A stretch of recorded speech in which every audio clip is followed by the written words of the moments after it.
Good morning. Thanks for joining us on this Friday. I'm Joe Fryer. And I'm Savannah Sellers. We begin with breaking news, of course, as war unfolds in Ukraine. This morning, explosions and sirens heard in and around Kiev. Overnight, Ukraine's defense ministry saying Russian forces have arrived in the capital, and they are calling on residents to make Molotov cocktails and prepare to fight. U.S. officials say Russia has launched more than 160 missiles since strikes began Wednesday night, targeting major Ukrainian cities from 3 sides of the country. Ukraine says Russians have also seized control of the area around the damaged, decommissioned Chernobyl nuclear power plant. Ukraine's president says so far at least 137 people have been killed, hundreds more injured. Residents are now leaving the country by the thousands and placing the blame on Russian President Vladimir Putin. To see this happening to the country is just devastating. I just can't believe someone could be so evil. As for the global response, President Biden announced more sanctions meant to cripple the Russian economy. He also issued orders sending 7,000 more troops closer to Ukraine. Putin chose this war, and now he and his country will bear the consequences. Across the U.S., a massive show of support for the people of Ukraine as thousands gather at rallies from coast to coast and even across Russia. We are seeing protests against the invasion and against President Putin. We have a team standing by to cover it all. Let's get right to NBC News correspondent Cal Perry, who is in western Ukraine. Cal, looks like Russian forces are reaching the capital. What can you tell us about what's happening throughout the country right now, including where you are in Lviv? Yeah, in the capital, dramatic scenes unfolding as Russian troops, according to the Ukrainian government, are moving in from the north and from the east. It seems clear at this point they have breached some of those outer neighborhoods. There is reports of fierce fighting taking place there as well as in other places across the country.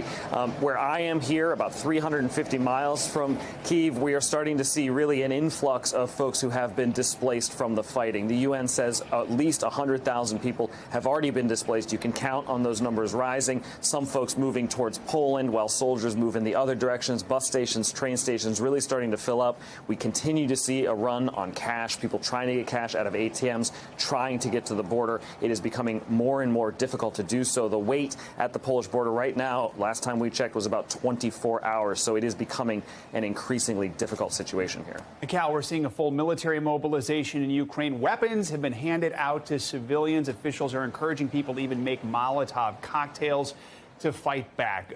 What is the resistance like there? What do we expect to see happen as these troops and Russian tanks move into these big city centers?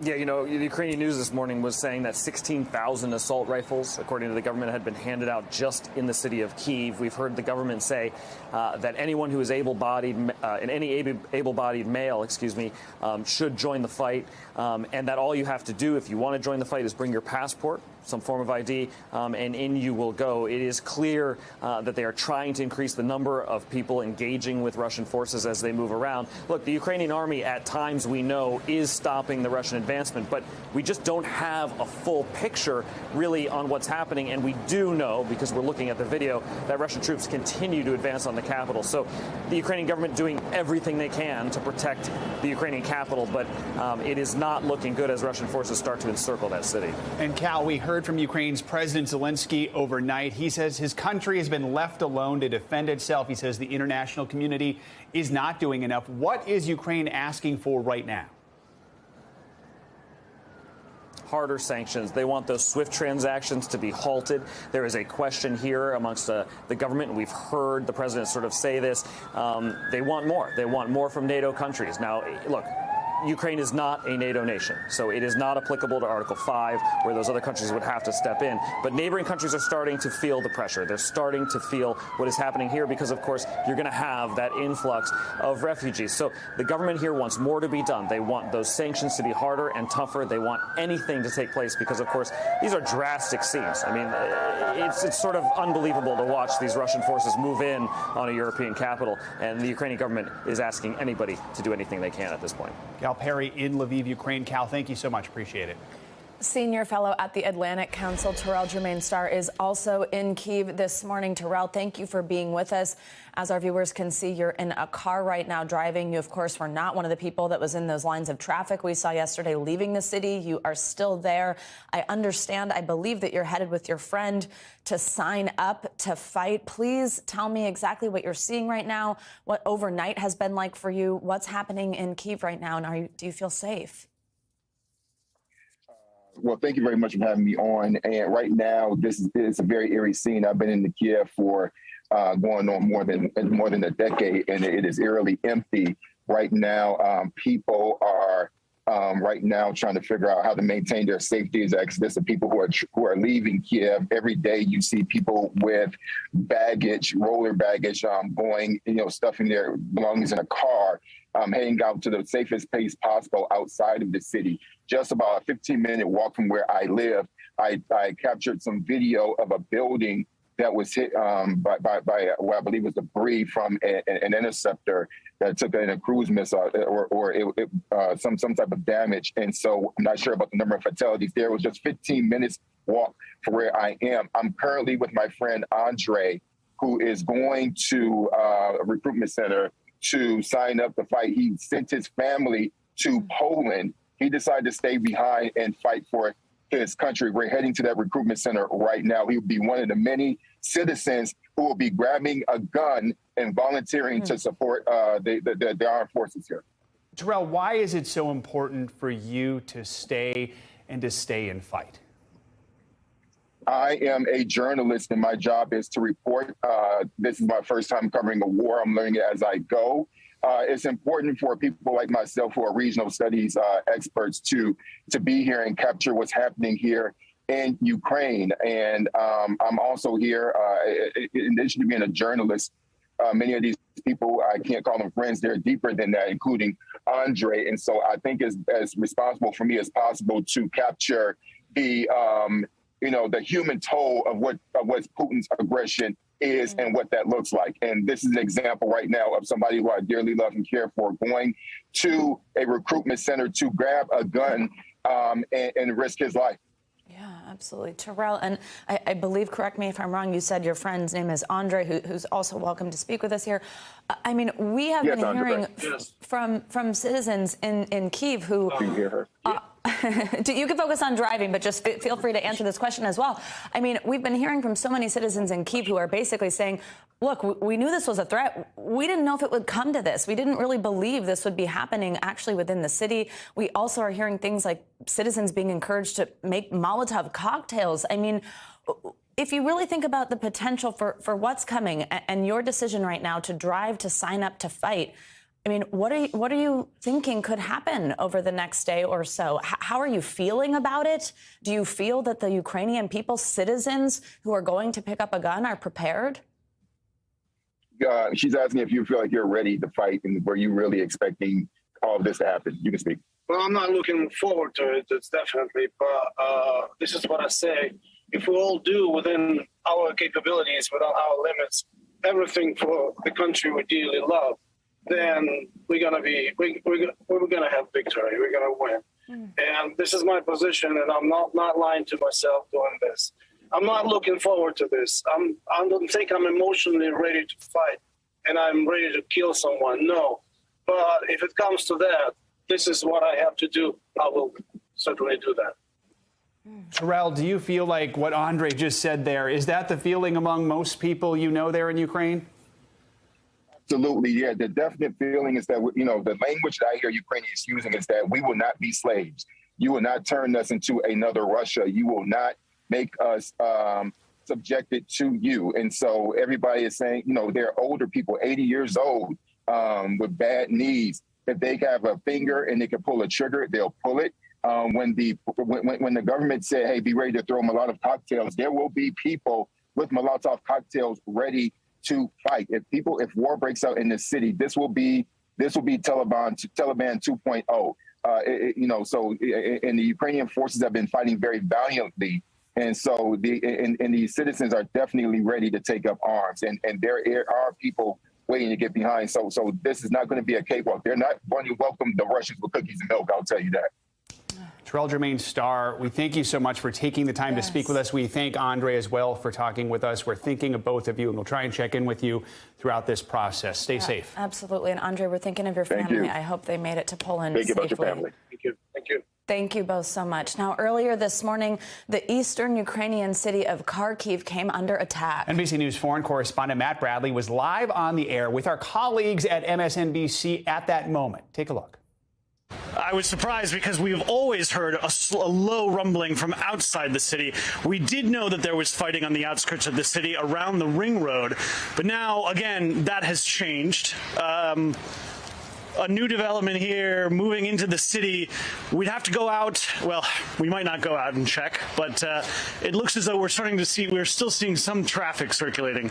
But this was the closest we've heard so far in the last more than 24 hours of bombardment around Kharkiv. Again, as I said, it's never been so close to the center of the city. Right. I don't know if you can hear those sirens wailing in the background. So clearly there's emergency services heading to the scene. And again, we did hear some car alarms going off, which means there must have been a concussion from the blast, which is close enough. Up until now, we've never seen windows shaking or walls shaking or ground shaking. It's always just been sounds, low rumbles, again, from the distance. This is the first time we're starting to hear that. And it sounds as though some bombardment piercing closer into the center. There we go again. Yeah. And you hear this car alarms. That might be anti-aircraft fire. Again, we are not hearing, as we did in Kiev, I believe that's anti-aircraft fire. We are not hearing the sirens wailing for the city. We're not hearing the broadcasting system coming on yet. That is next. That's what happened in Kiev. Car alarms there. You can hear that, Eamon. This is a new development in this city. This was a relatively peaceful sort of eye of the storm here. We had heard from U.S. intelligence that there was fierce fighting on the outskirts of the city. But again, this is a new development. Matt did move to a safer location shortly after that. Matt Bradley reporting a little earlier on MSNBC Reports. Let's now head over to Moscow, where we're joined by NBC News reporter Matt Bodner. Matt, thanks for joining us. So let's talk through some of this from Russia's side. This morning, Britain's defense secretary told the BBC that Russia, quote, failed on day one to take any of its objectives. And he also says 450 Russian personnel have died so far. That's citing UK intelligence. We've not been able to verify that. But have the Russians said anything about casualties, about whatever these objectives were? And how confident is Moscow in capturing the capital city of Kiev? Is that still what we think is the objective as we continue to watch this unfold? Thank you, Savannah. Well, let's start with Moscow's objective. It is certainly clear at this point that their objective is Kiev. They are telegraphing loud and clear that they are in Ukraine to essentially conduct regime change. They want to. They're kind of trumpeting this liberationist narrative, talking about a fascist government in Kiev that needs to be demilitarized. So, just kind of the same way they're not calling a war, they're not calling it regime change. It's just it's clearly inferable from what they're doing and the way they talk about it. Meanwhile, as they talk about this, they are also claiming that they're running a massively successful campaign. Yesterday, basically directly contrary to everything we're hearing from the Ukrainians, from this British intelligence assessment that you just mentioned, they say that they achieved all of their day one goals. Now, we don't really know what those are. They threw out a pretty high number of Ukrainian military infrastructure facilities disabled yesterday, but they didn't really elaborate too much. They are claiming things such as Ukrainian units are surrendering and throwing down arms in very large numbers, that they're avoiding population centers, that they're not harming civilians. And so they're kind of painting this very neat picture of essentially the most perfect military operation ever run, but they are not admitting any casualties. They haven't brought this up at all. That, of course, also strains credulity. So we're just kind of in this fog of war scenario right now with these statements. Now, Matt, the Kremlin says that President Putin is expected to meet with his Security Council today to impose retaliatory sanctions on the West. Do we know what kind of measures Russia is planning, how long that operation is going to last, and any reaction or concern from the West? So we have very sort of little idea what they might do. We just keep hearing that they continue to promise they continue to promise some kind of massive retaliatory sanctions. We've heard at various stages from various officials from the Kremlin on down that Russia's response may not necessarily be symmetrical. So they're going to start looking at things that they could maybe do that would hurt the West, that may not be a direct response to, for example, some of the banking sanctions we've seen. These could be things related to energy or natural resources. Matt, quickly before I let you go, I have to ask you about some of these really stark images we've seen. Protesters in Russia coming out to city centers. And then in the last 24 hours, we've seen a crackdown on these anti-war protesters in Russia. Talk to us about what's going on there and what the general level of support is like among the population for this invasion. It doesn't seem to be a necessarily popular move. It certainly doesn't feel like 2014 did, when Crimea was annexed, where you would see kind of pro-government demonstrations everywhere. So we saw, of course, some basically initial anti-war protests breaking out in cities across the country last night. They were not the largest protests we've ever seen, but it's important to note, we're not seeing pro-government protests, but they are concerned enough that you now have government propagandists, like the head of Russia Today, writing things on Twitter like, I want to address all of you Russians who are writing that you are ashamed of yourselves and ashamed of your country. What is it that you're ashamed for? So it's definitely getting someone's attention. All right, Matt Bodner, we'll be checking in with you. Thank you so much. Let's bring in NBC News senior White House correspondent Kelly O'Donnell in Washington. So, Kelly, let's talk about what's next. Later this morning, President Biden will hold a virtual summit with fellow NATO heads. What's the goal here? Well, this is a significant development because this will bring together the leaders of the 30 member nations. And this has both a practical and a symbolic importance because after we've just been listening to all that compelling reporting coming from Ukraine, here is an opportunity for the leaders of the defensive organization of NATO to send a message to Vladimir Putin that they are standing together. They are prepared to defend the NATO nations. And that, of course, includes many in the area that will flank Ukraine and Russia, and also looking at how can they help the people of Ukraine. So President Biden will be a part of this conversation with NATO leaders, and this is an emergency summit, if you will, bringing them together virtually. And it's critical that if wars can often be sloppy, they can be unpredictable, they can go in places that people don't intend. We've heard that in some of the reporting already. And there are great concerns about could Vladimir Putin's ambitions go beyond Ukraine? And that would mean potentially into a NATO country. And that changes the dynamic dramatically. Now, we're not saying that that's what's going to happen, but that's a grave concern for NATO members who would have a defensive position.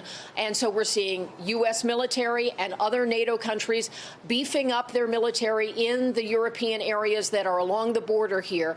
And we heard from Antony Blinken talking about the concerns that NATO countries have about a common defense. Here's what he had to say. Well, first, Lester, when it comes to threatening NATO countries, we have something very powerful called Article 5. An attack on one is an attack on all. Russia knows that, and that's exactly why, among other things, one of our responses has been to shore up NATO's defenses, to put more forces, to put more equipment on its eastern flank, the countries closest to Russia, to deter any aggression that Russia might be contemplating against NATO countries. So this will be about military support to beef up the NATO countries, but also discussions of support to help Ukraine and likely some support for humanitarian needs and perhaps even discussion of what would happen to refugees as we're seeing Ukrainians being displaced. So we expect some of that to be part of that meeting today. Joe? So, Kelly, the White House released these staggering sanctions yesterday. So far, nothing has deterred Putin. Talk about these latest sanctions. What does the White House hope they'll accomplish? Well, this is about punishing Putin and punishing the Russian economy. And by doing that, by attacking Russian banks and prominent Russian figures, oligarchs, elites, and making it harder for them to do business. And some of these new financial sanctions would stop them from doing business in a number of currencies, the dollar, the yen, the euro, doing those sorts of things. Also, limiting access for imports of things like semiconductors, things they would need for their own technology. All of that is intended to punish by strangling the Russian economy, crippling their ability to function economically. These are stepped up sanctions, maybe not as far as they could ultimately go. For example, they didn't sanction Putin personally, although that might be more symbolic than effective. And they didn't go after what's known as the SWIFT system, which is a communication system in the financial markets.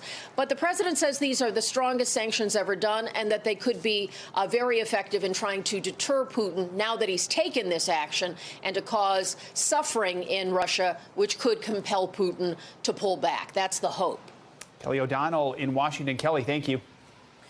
Let's now bring in NBC News Capitol Hill correspondent Leanne Caldwell, who's also in Washington with some more reaction from lawmakers. Leanne, good morning. So last week, a Senate sanctions package to punish Russia didn't end up going anywhere. What kept that package from being passed then? And now that Russia has fully moved into Ukraine, we're seeing a full-scale invasion. Is there anything new in the works right now? Good morning, Savannah. So the reason sanctions were not able to be passed on Capitol Hill is there were disagreements in part on the timing of the sanctions. Republicans really wanted sanctions pre-invasion. Well, now we know that time has come and gone. But there was another reason why they couldn't reach an agreement as well, and that was because Democrats wanted sanctions on what Kelly just mentioned, the SWIFT international system, which is a verification system for international bank transfers. And Republicans didn't think that that was necessary because you have to have European support in order to go that route. Republicans wanted secondary sanctions. That is sanctions on entities who do business with the people who were primarily sanctioned. Now, those sanctions, so that was stuck in Congress, and it turns out that President Biden yesterday didn't impose either one of those, the secondary sanctions or pulling Russia out of the SWIFT banking system. And so there are still conversations ongoing on Capitol Hill. And so we'll see where they go. But ultimately, the president is able to act unilaterally. And what Congress is just kind of a support system in this situation, Savannah. Now, Leanne, we know the president has said, of course, he won't send troops to Ukraine. It is not a NATO nation. So outside of sanctions, what other actions can Congress take to punish Russia or help Ukraine? I think a lot of people are thinking, oh, my goodness, they need help. What can be done here? Yeah, honestly, there's not a whole lot, especially to punish Russia outside of sanctions. As far as helping Ukraine, they could give humanitarian aid or military aid to Ukraine. And that is something that is being widely discussed. Senate Minority Leader Mitch McConnell talked about this yesterday. Let's listen to what he said last night. Assuming there's a significant insurgency, to support that insurgency with weapons and intelligence and everything that will help them make the Russians pay a severe price for this invasion. But House lawmakers got an unclassified briefing last night, and in that briefing, Defense Secretary Austin admitted that there's a problem with resupplying Ukrainians with military aid. The fact that Russia controls the airspace, they can't get anything in through airplanes, and the land transfers for that military equipment is becoming increasingly difficult as Russia controls more and more territory in Ukraine. Savannah. All right, Leanne Caldwell, thank you so much. Coming up, our breaking news coverage continues as this invasion unfolds in Ukraine. President Biden now sending thousands of U.S. troops closer, but not into Ukraine. What we're learning about those plans next on Morning News Now.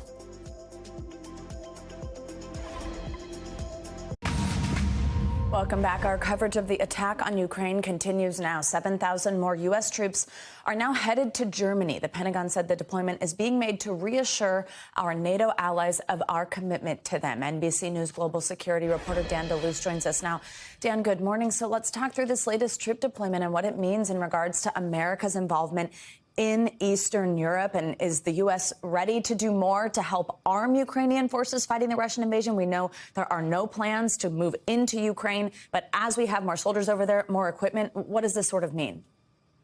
Well, these are troops coming from Fort Stewart, from the 3rd Infantry Division, and it's part of this wave we've seen of reinforcements heading to Europe, heading to Eastern Europe, to deter any kind of threat from Russia in those eastern states that border Russia that are part of the NATO alliance. And we've seen thousands of U.S. troops already deployed to the Baltic states, to Poland, and elsewhere. Now, the question now really, though, is what is the U.S. ready to do to help the Ukrainian forces that are under huge pressure right now from a very vast, superior military in Russia? And that's really the question. And I think we're going to be hearing more about that in Washington and Western capitals, how to get more weapons to those Ukrainian troops that are outmatched and outgunned by the Russians. And then, of course, the presence of Russian troops on the ground makes it complicated to get weapons and hardware to the Ukrainians. So I think that will be something we'll be hearing more about today. NATO leaders are meeting today, the heads of state, and they'll probably talk more about bolstering that eastern flank and also figuring out how to help the Ukrainians fighting the Russians as we speak.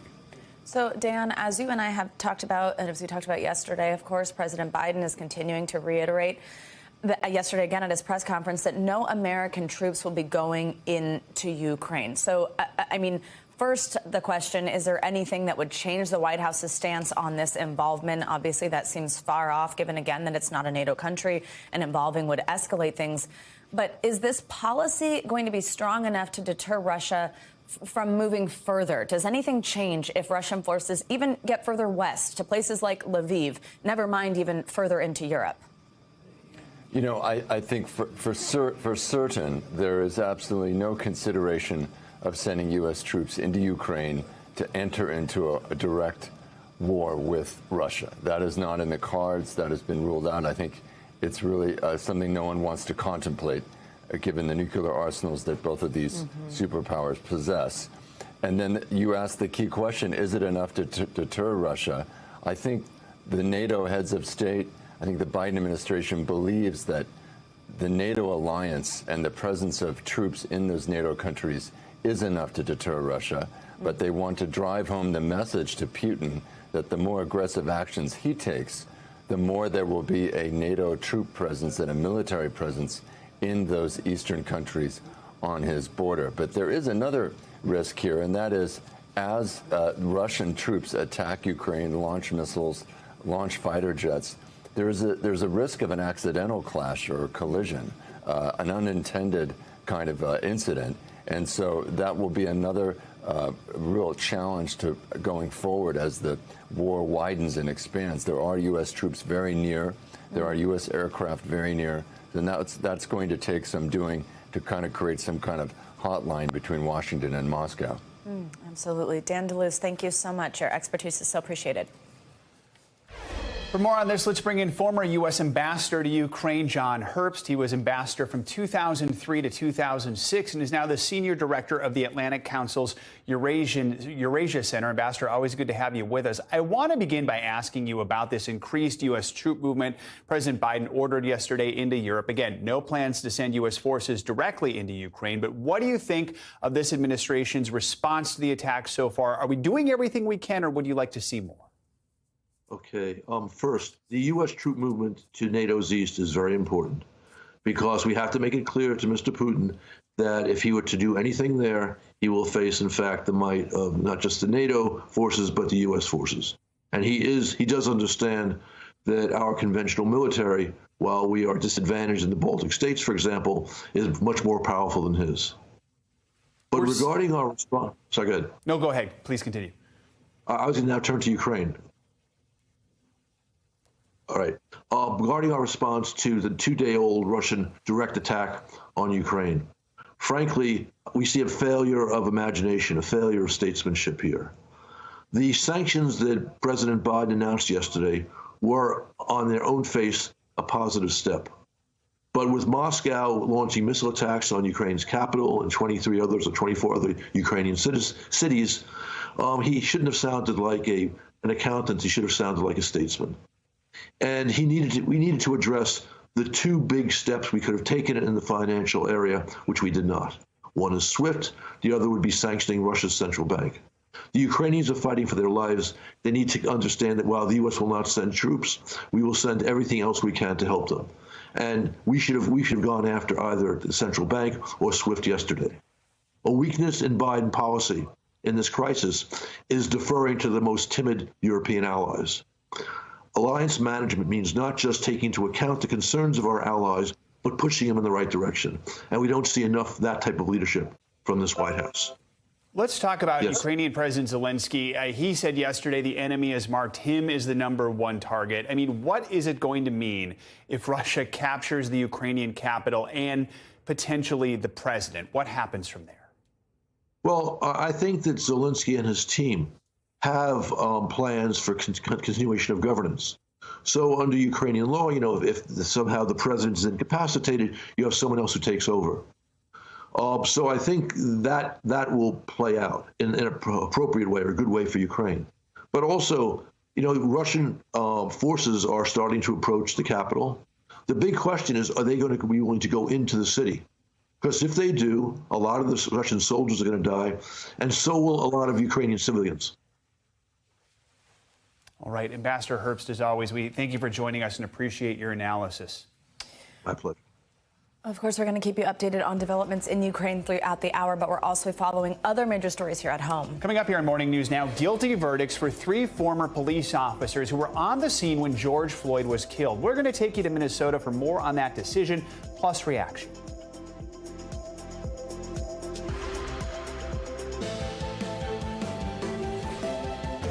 Welcome back. If you're just waking up or just joining us, a lot has happened overnight as the Russian military advances farther into Ukraine. Let's get you caught up on the very latest. Last night, a top Pentagon official told lawmakers in the U.S. that Russian forces were about 20 miles from the Ukrainian capital of Kiev.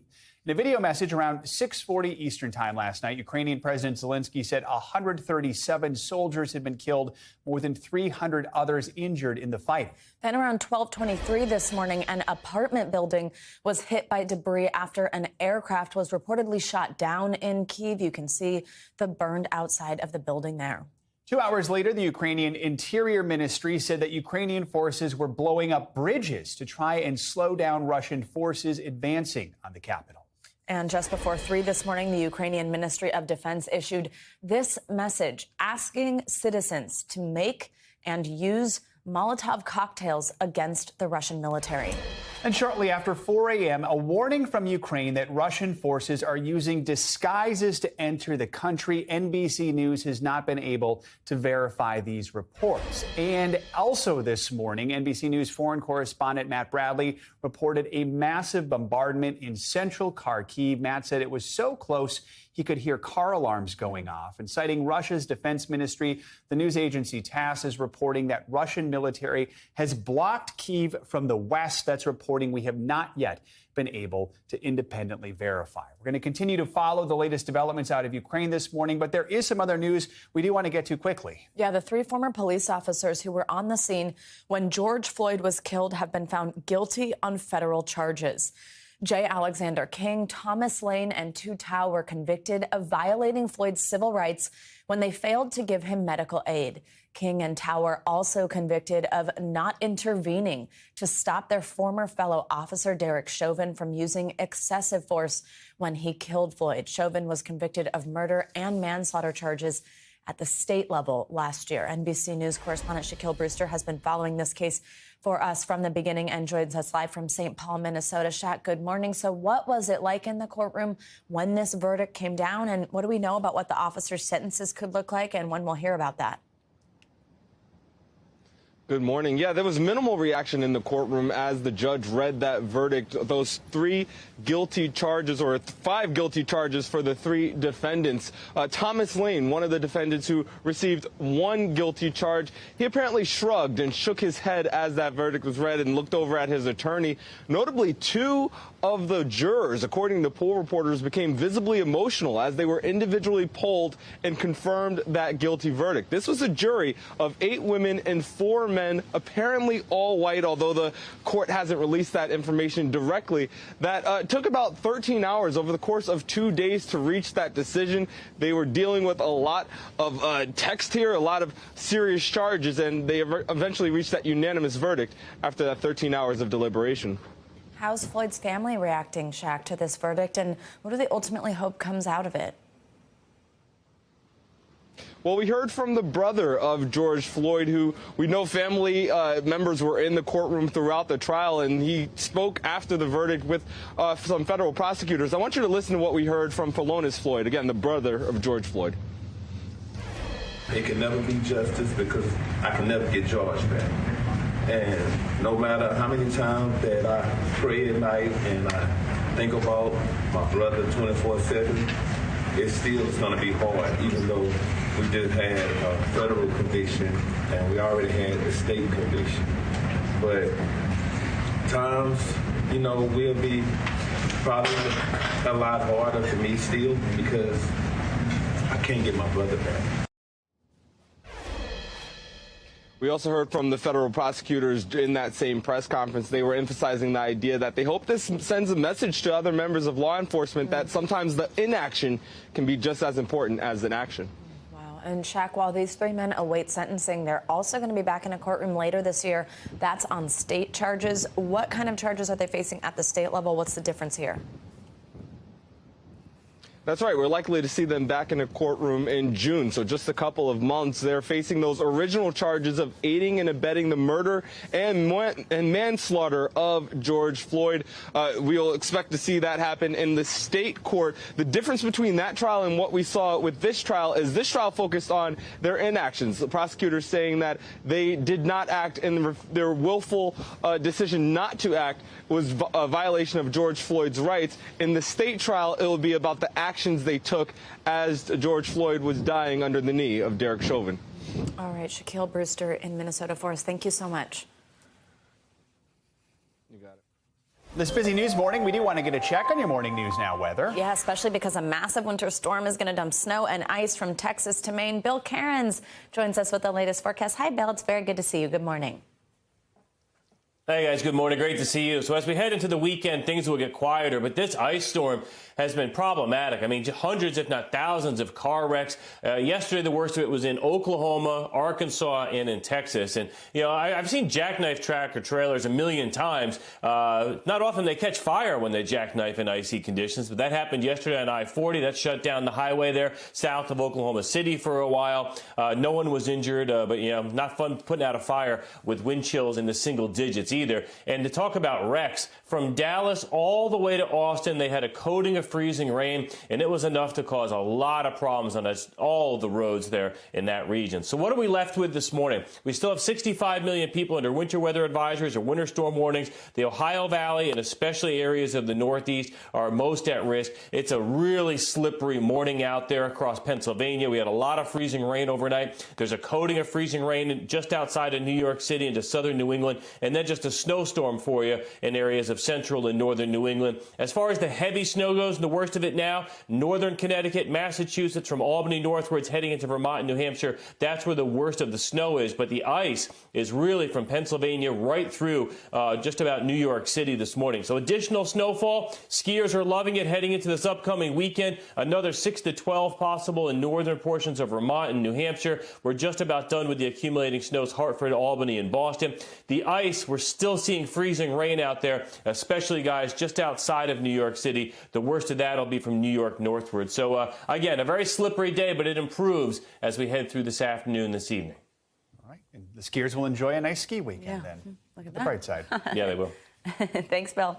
And coming up, we'll have the latest developments on the Russian attack on Ukraine this morning, including whiplash on Wall Street as investors react to the war there. We'll bring you the latest on the stock market and the possible impacts of those U.S. sanctions on Russia. Plus, President Biden weighing options for cyber attacks against Russia. What we're learning next on Morning News Now.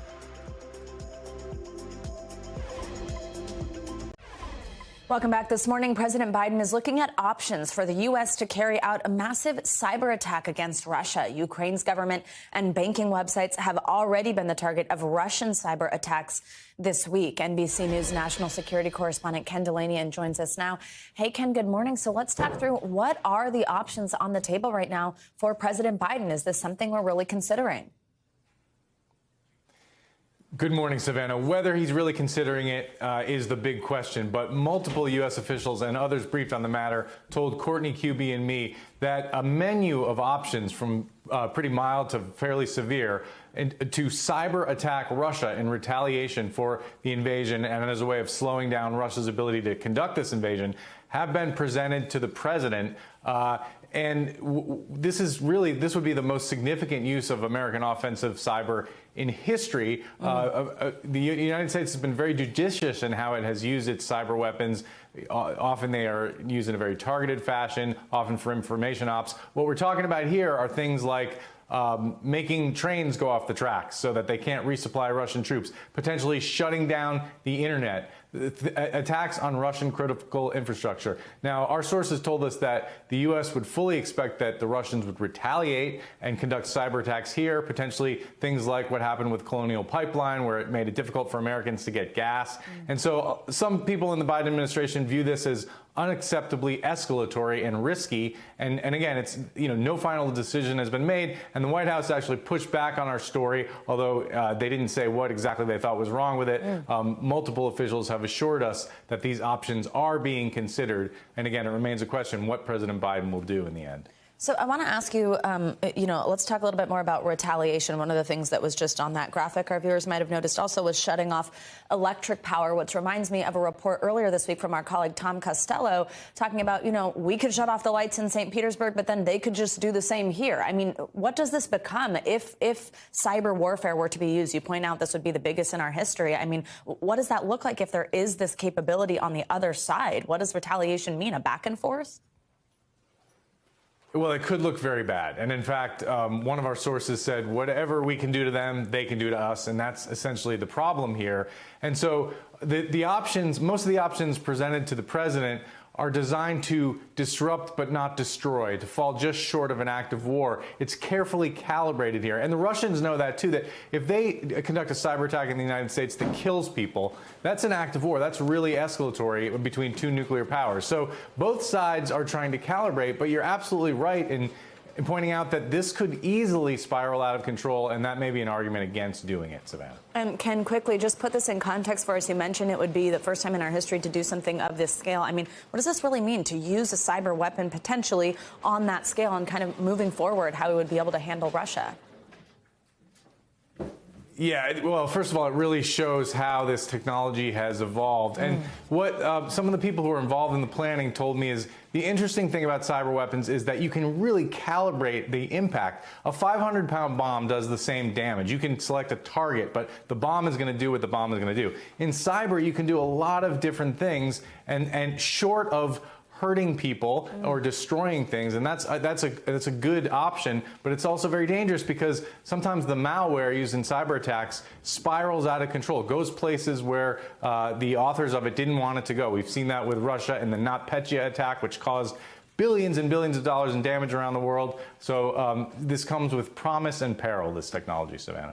Wow, very important context for us. Thank you so much, Ken. The attack on Ukraine is, of course, having a huge impact on the world's economy. Yeah, Rahel Salman joins us now with how the markets are reacting to the situation in Ukraine. Good morning, Rahel. Joe and Savannah, good morning to you. Wall Street is set to open lower. Dow futures are off right now about 150 points. But this follows a stunning comeback for the markets yesterday.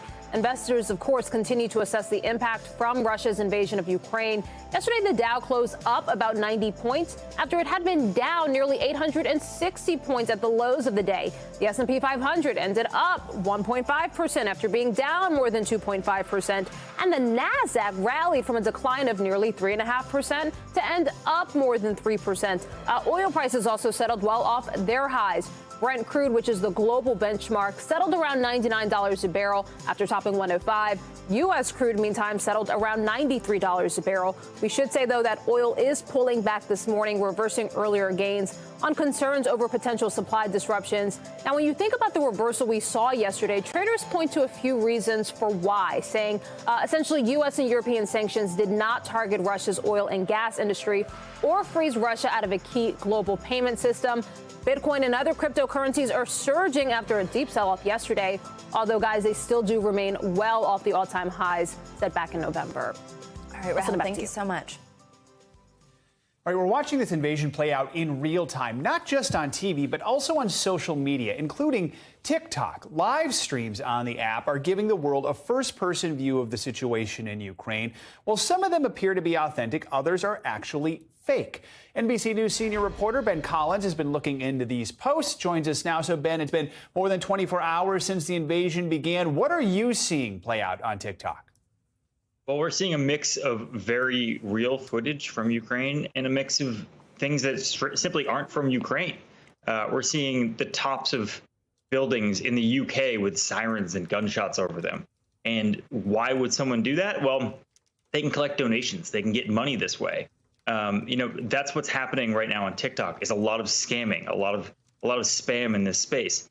In fact, there's one video of a Russian soldier who's, parachuting onto what appears to be what they claim is Ukraine. Really, the video was taken 4 years ago from 2016. So a lot of reappropriated war footage, a lot of reappropriated military exercises that are being used on TikTok and presented as part of now.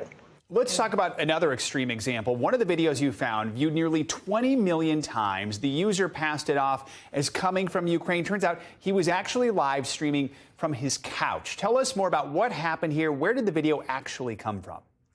Yeah, that was from a military training exercise in Russia from 2016. That was, when you click through, you could see very quickly this guy was on his couch. He had posted this on his Instagram, as you can see there, in April of 2016, before he posted it a couple of hours after the invasion started to happen. But without context on TikTok, people assumed that this was part of the invasion. And what you see is people sanitizing this, saying this feels like Minecraft. This feels like a video game. Well, it's not Minecraft. It's not a video game. This is what war is. And it doesn't look like a guy very happily jumping out from the sky. So for those of us who are watching this, if you see a video on social media supposedly from Ukraine, how can you figure out if it's real? What's the sort of news literacy advice as to how to approach this? Sure, just check into the account. A lot of these accounts started yesterday or 2 days beforehand, and they started posting just videos of them rummaging through stuff as sirens blare in the background. You don't know where that stuff is. That stuff could be in Ukraine. And if they're asking for donations or money, just keep a keen eye out for that. That's a good tip, that they may not specifically be working in good faith here. Reminder that anytime we have these major stories like this, scam artists are out there to take advantage of the situation. Ben, thanks so much for your reporting. We appreciate it. Coming up, dozens of Americans fleeing Ukraine as this invasion unfolds. Yeah, up next, how one nonprofit is working to help people get out. Next on Morning News Now.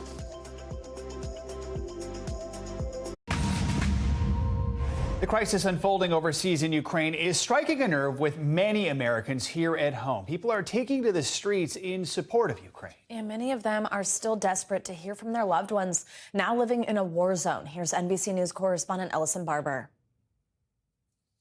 A striking show of support for Ukraine from coast to coast.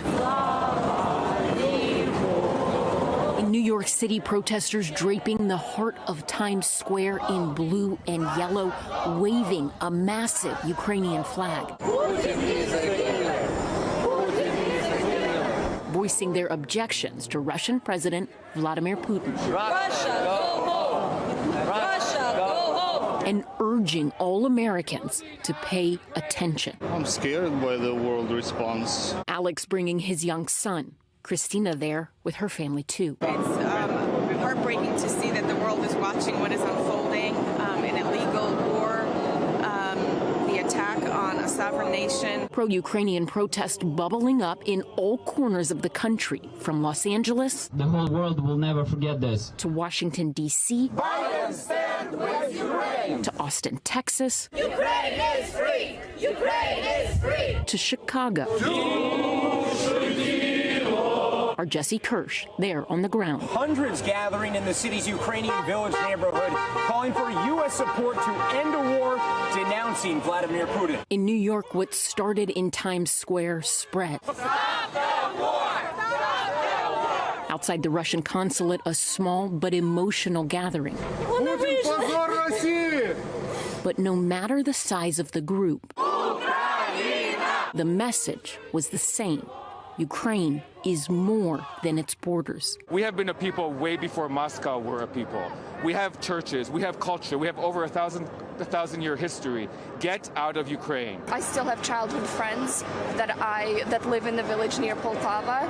They are young professionals like me. Up until yesterday, they were going to work. I have a pregnant friend in Poltava who can't go to the hospital right now to check up on her baby. And for so many of them, every missile, every gunshot hits home. We were on the phone actually with my grandma, but they went in an underground bunker. But once they heard the boom, the internet service completely cut out, and that was the last we heard from them from now. We still haven't heard from them again, but we're really hoping for the best, and it's honestly just a terrible time. Our thanks to Ellis and Barber for that report. That does it for this hour of Morning News Now. But the news continues right now. Thanks for watching our YouTube channel. Follow today's top stories and breaking news by downloading the NBC News app.